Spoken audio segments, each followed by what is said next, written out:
adlaw nga Sabado karon mga kaigsuunan, petsa 9 sa bulan sa Hulyo tuig 2022.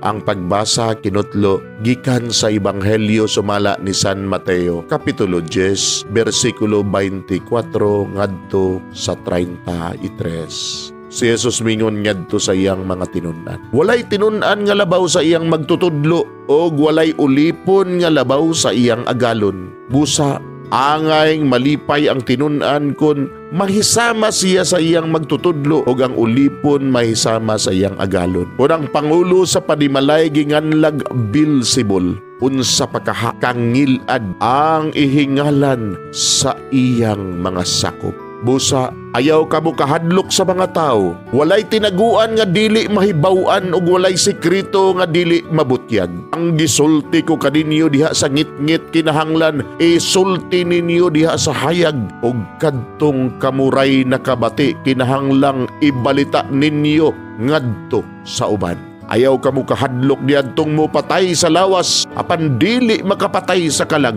Kahadloki hinuon ninyo ang Dios nga makalaglag sa lawas og sa kalag didto sa imperno. Sa gamayng kantidad makapalit ka mong duha ka gagmayng langgam nga sayaw, apan bisan pa ni ana walay usa kanila nga mahulog sa yuta kun walay pagtugot sa inyong amahan. Bisan gani ang buhok sa inyong ulo inihapman.